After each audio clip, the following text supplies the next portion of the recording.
Inilah 5 nubuatan Alkitab tentang internet. Tentu saja tidak ada kata internet di Alkitab, tetapi yang disinggung adalah dampaknya atau pengaruh dari internet. Di dalam kitab Daniel pasal 12 ayat 4 dikatakan, "Tetapi engkau Daniel, sembunyikanlah segala firman itu dan meteraikanlah kitab itu sampai pada akhir zaman. Banyak orang akan menyelidikinya dan pengetahuan akan bertambah." Dan siapa sangka ternyata internetlah yang menggenapi nubuatan ini. Bicara internet itu bicara komunikasi dan informasi. Bicara internet itu bicara kecepatan. Bicara internet itu bicara kemudahan. Yesus tidak pernah menyebut internet, tetapi dampak internet itulah yang disebut. Misalnya tentang kecepatan dan kemudahan informasi yang juga akan terjadi bagi gereja, pekerjaan Tuhan, dan pekabaran Injil. Setidaknya kita menemukan 5 ayat di Alkitab yang berhubungan secara langsung ataupun tidak langsung tentang internet. Pertama, Matius 24 ayat 14 dikatakan, "Dan Injil kerajaan ini akan diberitakan di seluruh dunia, menjadi kesaksian bagi semua bangsa. Sesudah itu barulah tiba kesudahannya." Bagaimanakah Injil bisa diberitakan di seluruh dunia? Di seluruh pulau, di seluruh kota, seluruh desa?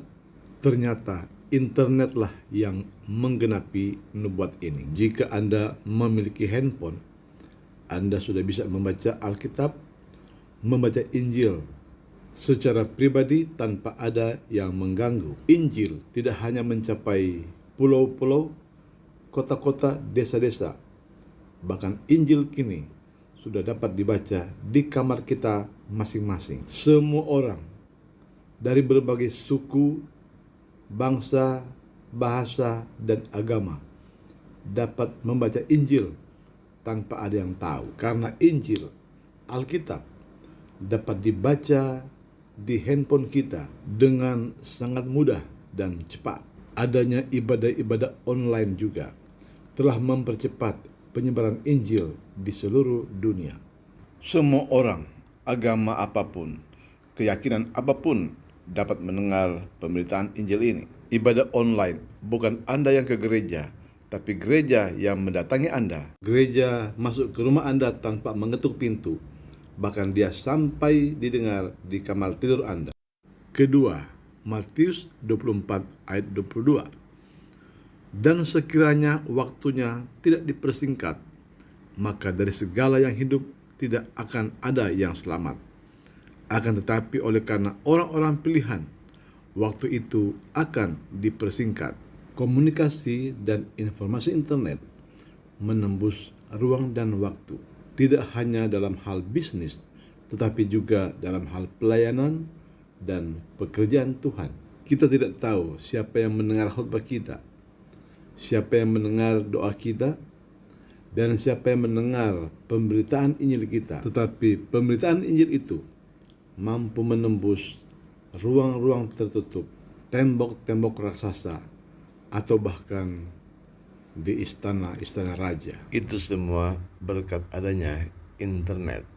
Banyak negara di dunia ini yang melarang penyebaran Injil, melarang dibangunnya gereja, melarang penyebaran agama Kristen. Seperti halnya di Indonesia, ada begitu banyak undang-undang untuk mempersempit penyebaran firman Tuhan.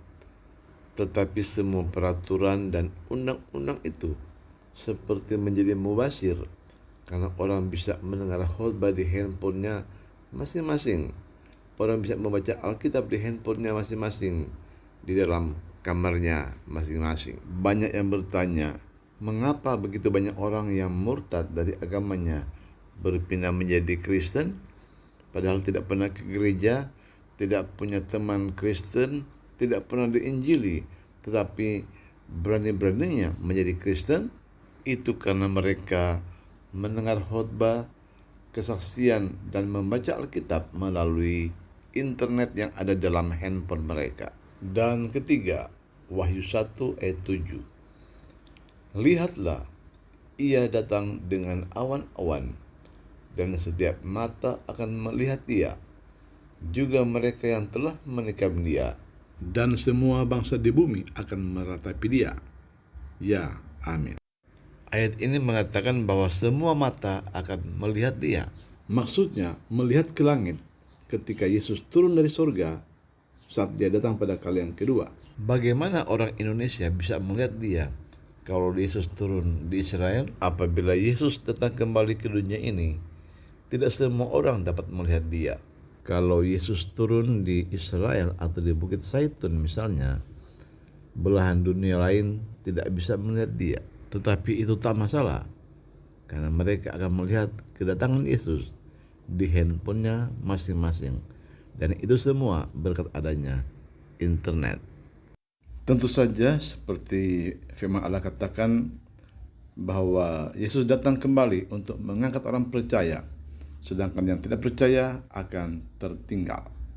Bahkan ketika raptur terjadi atau orang percaya diangkat ke surga, mereka akan memandangnya di handphonenya masing-masing, dan semua itu berkat dari adanya jaringan internet. Tapi kalau mereka ikut terangkat, maka handphone mereka akan berjatuhan ke tanah.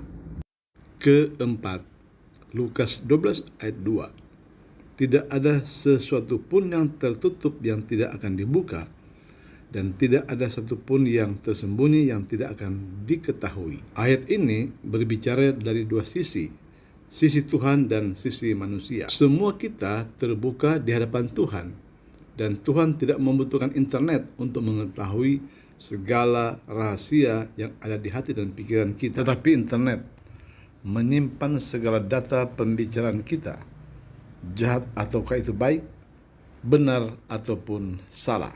Apa yang Anda rahasiakan di handphone sekali waktu akan diketahui orang. Dan kelima atau terakhir, 2 Timotius 3 ayat 1 dan 2. Ketahuilah bahwa pada hari-hari terakhir akan datang masa yang sukar.